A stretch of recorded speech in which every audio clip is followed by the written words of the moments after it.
구한말에 나는 새도 떨어뜨릴 만큼 안동 김씨의 새도가 극에 달할 때 영의정을 3번이나 했던 김좌근이라고 하는 사람이 있었습니다. 그 김좌근에게 나주 출신의 기생첩이 하나 있었는데 이 여인의 권세와 행패가 얼마나 심했던지 그 당시에 사람들이 그 여자를 나합이라고 불렀습니다. 이 나합이라는 말은 나주 사람 하파라는 뜻입니다. 이 하파라고 하는 말이 정일품을 가리켜서 하는 경칭어였습니다. 그러니까 이 기생첩의 세도가 얼마나 컸는지 우리가 생각하게 됩니다. 이 여자는 금수저, 금 밥그릇으로 음식을 먹었다 그러고 자기가 이렇게 앉아있는 안방에서 건너다 보이는 경치를 가로막는다고 추운 겨울인데 그 앞에 이웃집을 허물어 버릴 정도의 아주 몰인정한 여자였습니다. 온 나라가 지금 흉년이 들어서 만백성이 촉은 목피로 생명을 이렇게 부지할 때인데 부처님에게 점수를 따겠다고 수백 섬의 쌀로 밥을 지어서 한강 물고기들에게 진상을 했다는 얘기는 아주 유명합니다. 이제 기록에 의하면 그때 사람들이 너무 먹을 게 없어서 고생하던 그 백성들이 목숨을 걸고 강물 속에 뛰어들어서 그 물고기들의 식사를 도둑질해서 먹다가 나합에게 붙들려 나와서 죽을 만큼 곤장 세례를 받았다는 기록이 있을 정도입니다. 무식하고 천박한 인간이 돈이 있든지 권세가 있든지 힘이 생기면 이렇게 이기적인 향락과 자기 과시를 위해서 엉뚱한 일을 저지릅니다. 그게 비판의 대상이 아니고 세상이 거꾸로 가면 훨씬 더 많은 사람들은 그걸 동경을 합니다. 그런 힘을 얻기 위해서 많은 젊은 사람들이 시간과 젊음을 거기에 투자를 합니다. 여러분들, 세상 사람들이 생각하는 힘이라고 하는 건 어떨까요? 어떤 걸까요? 권세를 힘으로 생각하기 때문에 권력을 잡으려고 수많은 사람들이 온갖 추태들을 다 부리는 걸 우리가 봅니다. 어떤 사람들은 돈을 가장 큰 힘으로 알기 때문에 재력가를 꿈꾸면서 수단 방법을 가리지 않고 살아갑니다. 어떤 사람들은 지식을 최대의 힘으로 알기 때문에 지식 쌓는 일에 일생을 몰두하고 사는 사람들도 있습니다. 그런데 오늘 본문은 이런 것들이 힘이 아니라 하나님이 나의 힘이라고 고백하고 있는 다윗의 고백을 소개합니다. 우리가 아는 대로 다윗은 처음에 돈도 없었고 권력도 없었고 사울의 권력 그늘에서 또 주변의 강대국들과의 전투에서 나중에는 심지어 아들 압살롬에게까지 평생을 그렇게 힘겨운 삶을 살았던 사람입니다. 그런데 다윗은 그런 것을 문제 삼지 않았습니다.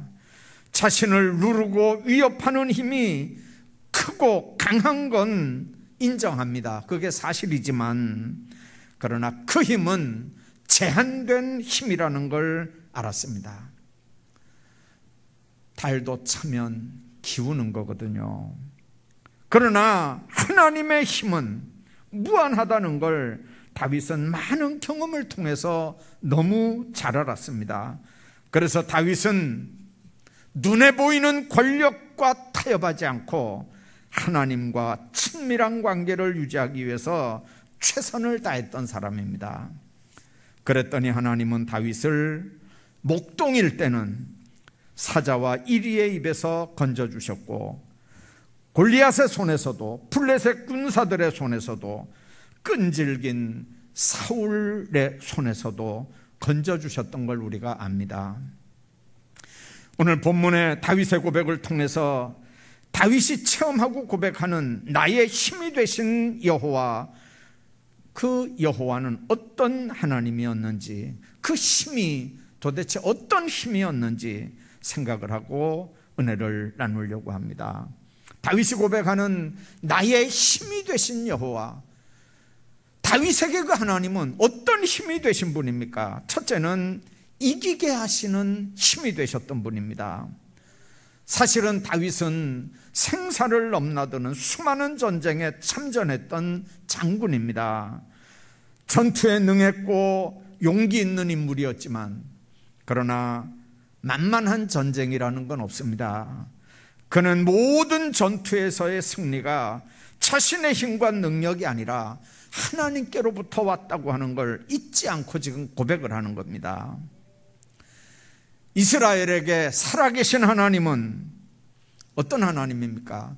살아계신 하나님의 반대 개념은 죽은 하나님이 아닙니다. 살아계신 하나님의 반대 개념은 역사하지 않는 하나님, 일하지 않는 하나님입니다. 이스라엘 백성들에게 살아계신 하나님이라는 건 역사 과정에 내 삶에 직접 개입하셔서 우리 삶 가운데 함께 하시고 위기와 어려움으로부터 건져내 주시고 축복과 은총을 베푸시는 그런 하나님입니다. 그렇기 때문에 살아계신 하나님에 대한 인식과 신앙 고백이 바로 나의 힘이 되신 하나님이라고 하는 겁니다. 그냥 이념적인, 그냥 이상적인, 그냥 관념적인 하나님의 사상이 아닙니다. 삶의 자리에서 자기가 경험한 하나님, 자기가 체험했던 하나님, 자기가 겪었던 하나님, 그 상황이라고 하는 게 좋은 상황이 아니잖아요. 목숨이 경각에 달리고 위태하고 가난하고 굶주렸던 그런 상황에서 돕고 함께하고 힘주시고 이기게 하셨던 그 하나님. 인간의 힘은 그것이 권력이든 재력이든 체력이든 다 제한되어 있는 힘입니다. 그렇기 때문에 내 힘으로 이길 수 없는 것들이 세상에 너무 많다고 하는 걸 빨리 인정하고 살아가는 삶이 사실은 지혜롭게 세상을 사는 첫걸음이 될 수 있습니다. 인간은 여호와의 힘을 힘입어야 합니다. 똑같이 수술대에 들어가 누워 있어도 하나님이 내 힘인 걸 믿는 사람은 하나님이 저 의사를 도구로 쓰겠구나, 그렇게 생각합니다. 그러나 그렇지 않은 사람은 재수가 좋아야 이 수술이 잘 될 텐데, 운이 좋아야 될 낀데, 그렇게 생각합니다. 하나님이 살아계셔서 의사의 손을 도구로 쓰기를 기도하고 소원하는 사람과 운이 좋아야 수술이 잘 될 건데 하는 사람의 삶이 똑같을 수 없습니다. 똑같은 실패를 해도, 똑같은 슬픔을 당해도, 똑같은 억울한 일을 당해도 하나님께서 나의 힘이 되심을 아는 신앙인들은 그걸 정복하고 승리하는 삶을 누리게 되는 줄로 믿습니다. 사람들 중에는 선천적으로 이런 힘을 가지고 있는 사람들이 있습니다. 태어나 보니까 부모가 부자였다든지, 태어나 보니까 부모 덕분에 IQ가 한 150 된다든지, 아주 어떤 부분에 재능이 있다든지 그런 사람도 있습니다. 그런데 그거는 자기하고 상관없잖아요. 낳는데 벌써 그런 걸요. 근데 어떤 사람은 태어나서 가난하게 살다가 무슨 장가를 갔는데 처갓집이 부자여서 자기는 가난한데 처가 때문에 졸지에 부를 누리고 사는 사람도 있습니다. 그것도 복이라면 복이겠지만, 여러분들 날 때부터 건강하거나 두뇌가 명석한 자들도 있고, 조금 전에 얘기한 부모의 유산이나 이런 것들을 소유한 사람도 있는데, 근데 문제는 오늘날 많은 사람들이, 많은 젊은이들이 자신이 이런 힘이 없다는 거예요. 내가 그렇지 못하다는 거예요. 그래서 한스러워해요. 그렇게 하고 끝나는 게 아니죠. 그러니까 있는 사람들을 대적하는 거예요. 여러분들, 부자들이 부정한 방법으로 부를 축적하는 거 당연히 죄지요. 당연히 비판의 대상이죠. 그러나 정상적인 방법으로 땀 흘리고, 정상적인 방법으로 세금 도둑질 안 하고, 정상적인 방법으로 돈을 벌었으면 그런 사람들을 향해서 우리가 돌을 던져야 되나요? 자본주의 사회에서요. 문제는 세상 사람들이 그렇게 산다 할지라도 우리 크리스찬들은 그렇게 살지 않습니다. 왜 그렇습니까? 그런 것들이 없다 할지라도 여호와가 나의 힘인 걸 믿기 때문에 그렇습니다. 그렇기 때문에 예수 믿는 정신이 똑바로 박힌 젊은이들이라면 부모 원망하고 머리 나쁘다고 미련한 자신을 탓하지 않고 차라리 나의 힘이 되신 여호와를 가까이 하지 못하는 나를 탓해야 되는 거죠. 하나님께서 사랑하는 자들, 하나님의 사랑받는 신앙인들이 돼야 합니다. 세상이 넘보지 못할 절대적인 힘은 하나님께로부터 온다고 하는 사실을 믿으시기 바랍니다. 하나님께서 주시는 힘으로 세상을 이기고 세상에서 그런 축복을 누리는 삶들은 세상의 어느 것으로도 누구도 어떤 제도로도 힘으로도 막을 수 없는 걸 믿으시기 바랍니다. 사탄은 수단 방법 다 가려서 예수 믿는 사람들을 넘어뜨리려고 합니다. 그러나 성령 하나님은 우리를 도우십니다. 우리를 붙잡아 주십니다. 세상의 대적을 이김은 무력으로 되는 일이 아닙니다. 오직 여호와의 힘으로만 이길 수 있는 줄로 믿습니다. 세상에서 가장 큰 힘을 가진 사람들이 누굽니까? 하나님이 함께하는 사람들입니다.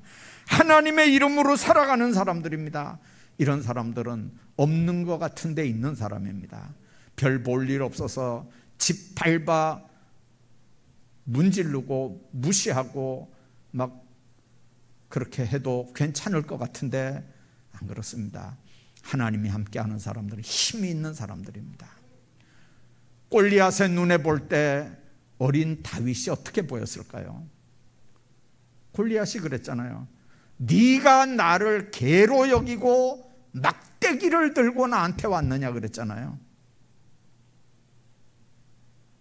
골리앗이 다윗을 볼 때 다윗이 어떻게 보였겠습니까? 그런데 다윗은 그랬죠. 너는 칼과 창과 단창으로 내게 나오거니와 나는 만군의 여호와의 이름 곧 네가 모욕하던 이스라엘 군대의 하나님의 이름으로 네게 나가노라. 사무엘상 17장의 말씀입니다. 시편 118편에 보면 여호와는 내 편이시라 내게 두려움이 없나니 사람이 내게 어찌할꼬 그랬습니다. 역대상 29장 12절에 그랬습니다. 부와 귀가 주께로 말미암고 또 주는 만물의 주제가 되사 손에 권세와 능력이 있사오니 모든 사람을 크게 하심과 강하게 하심이 주의 손에 있나이다 그랬습니다. 하나님의 손에 부귀 영화가 있는 줄로 믿습니다. 하나님의 손에 권세와 능력이 있는 줄로 믿습니다. 모든 자를 크고 강하게 하는 힘이 인맥에 있는 게 아니라 하나님에게 있는 줄로 믿습니다. 주의 손에 권세와 능력이 있습니다. 그런 하나님이 우리 하나님입니다. 세상을 이기게 하시는 하나님이 오늘 우리의 하나님이 되시기를 주의 이름으로 축복합니다. 뿐만 아니라 하나님의 힘, 생명을 보존하게 하는 힘입니다. 당시 왕의 입장에서 보잘것없는 소년 목동 하나 죽이는 일은 전혀 문제거리도 되지 않았습니다. 그런데도 사울 왕은 이 다윗을 어쩌지 못합니다. 사울 왕이 다윗을 죽이려고 얼마나 애를 썼습니까? 전쟁터에 내보내서 죽게 하려고 했는데 죽는 게 아니라 오히려 대승을 거두고 개선장군으로 돌아옵니다. 사울이 여러 번 창을 던져서 죽이려고 했는데 피합니다. 자객을 보내서 살해를 하려고 했는데 모두 실패합니다. 광야에 쫓겨다니던 10년 동안 하나님께서 다윗을 눈동자같이 보호했습니다. 결국은 사울이 죽이려고 했던 다윗은 나중에 영광스럽게 살고, 다윗을 죽이려고 했던 사울은 길보아 전투에서 비참하게 그 삶이 끝나는 걸 우리가 봅니다.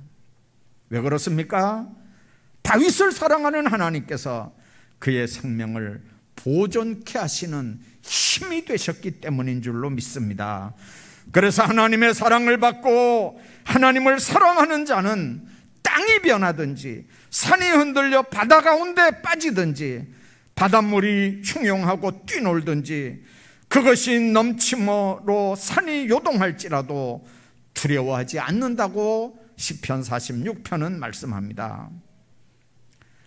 작은 배가 강풍에 시달리고 있습니다.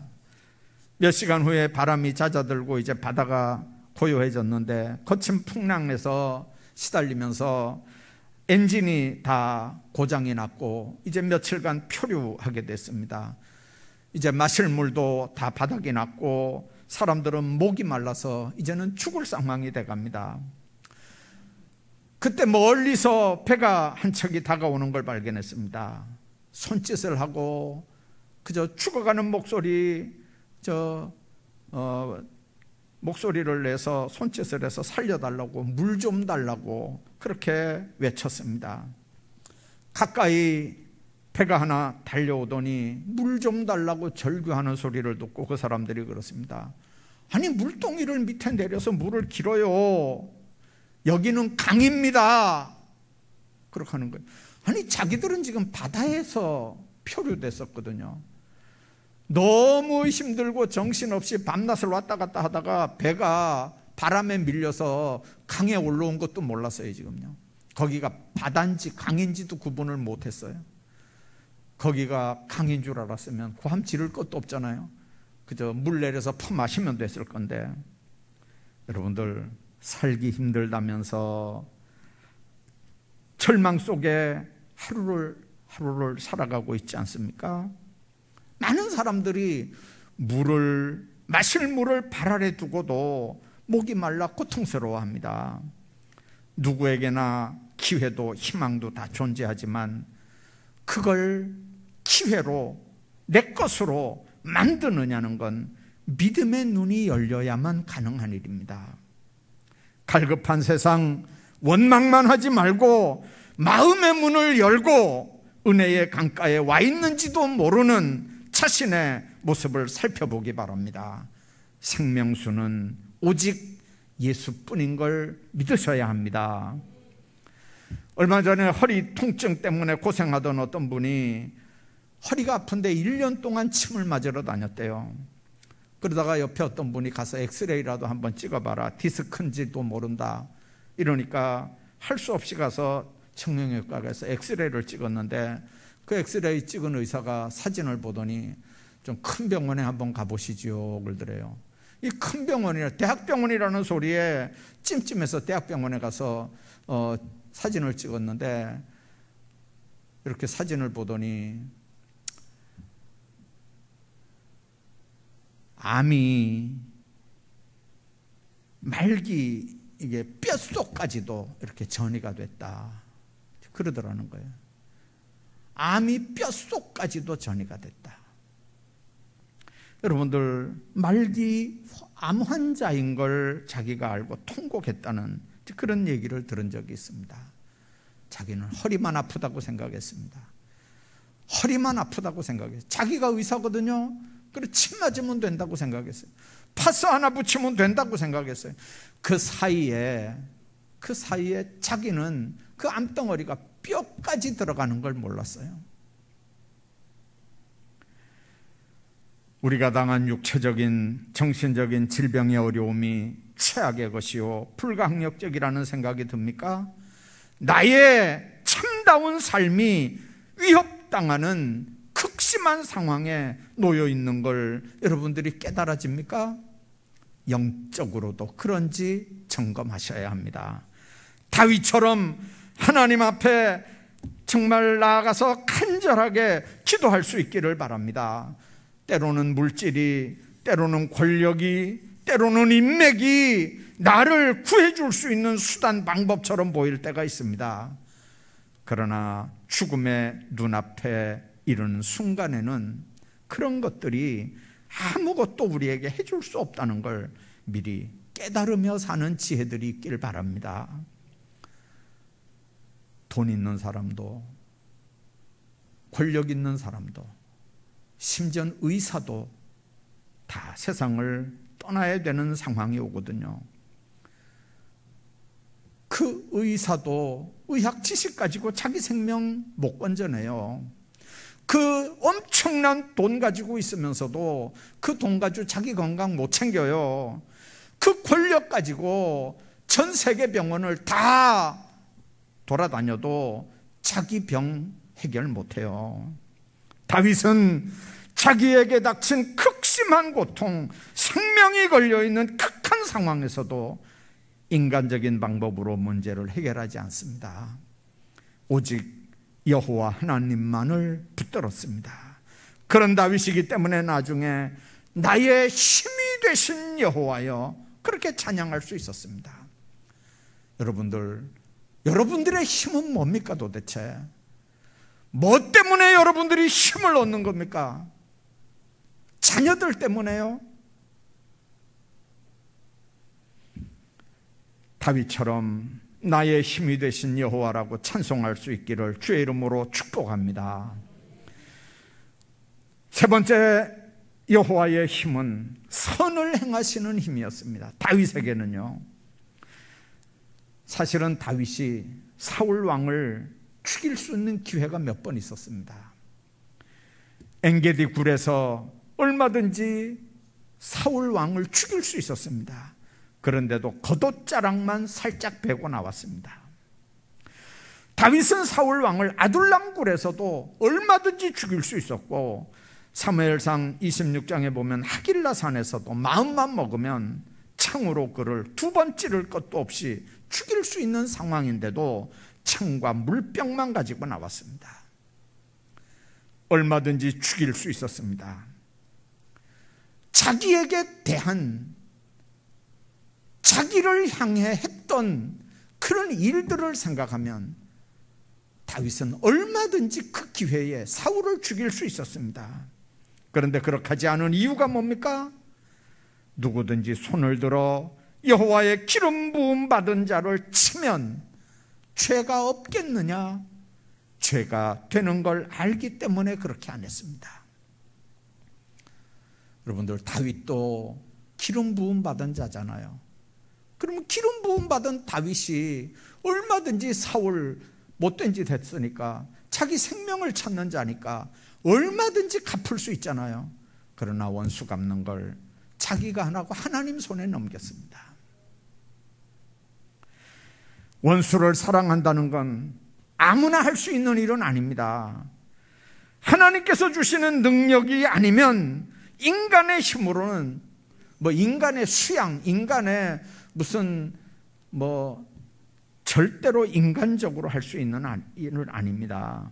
하나님께서 주시는 힘이 없다면 우리는 자신의 죽음 앞에 결코 어떤 의도, 어떤 선도 행할 수 없는 존재들이 인간입니다. 그런데 나는 참을 수 없는데 하나님께서 나의 힘이 되셔서 나로 하여금 선을 행하게 하시면 되는 줄로 믿습니다. 그 힘이 위로 하나님께로부터 오는 걸 알아야 합니다. 그래서 예수 믿는 사람들은 성령 충만받기를 소원해야 되고, 성령이 권면할 때 깨닫는 은혜들이 있어야 되고, 깨달았다면 거기에 순종할 줄 아는 역사들이 있어야 합니다. 성령의 이끄심을 의식하면서 살아가기를 바랍니다. 우리 세상에서의 삶이 사망의 음침한 골짜기일 수도 있습니다. 구조적으로 너무나 복잡한 세상을 지금 우리가 살아가야 하지만, 우리를 편리하게 살게 하는 세상적인 힘, 그것만을 힘으로 알고 살아가지 않기를 바랍니다. 다윗의 고백처럼 나의 힘이 되신 여호와여 내가 주를 사랑합니다. 주님을 찬양할 수 있기를 바랍니다. 다윗은 내가 찬송받으실 여호와께 아뢰리니 내 원수들에게서 구원을 얻으리라고 3절에 말합니다. 원수가 아무리 강해도 겁내지 않는 다윗의 무기가 뭐였습니까? 하나님께 기도할 수 있는 특권, 그것은 성도들의 큰 힘이요 무기입니다. 기도는 하나님께로부터 우리에게 모든 것을 끌어오는 힘의 원천인 줄로 믿습니다. 어떤 사람은 이 기도의 힘을 발휘해서 놀라운 능력을 체험하며 삽니다. 삶의 기적을 일으키며 삽니다. 개인과 가정을 변화시키는 놀라운 역사들을 이루어가며 삽니다. 오늘 우리가 사는 세상은 항상 우리를 삼키려 하는 악한 세력들을 의식하며 살아야 하는 세상입니다. 그런데 우리는 너무 무능하고 너무 무력한 존재들입니다. 그런데도 내 힘으로도 얼마든지 세상을 살 수 있다고 생각하는 게 성실한 사람일까요?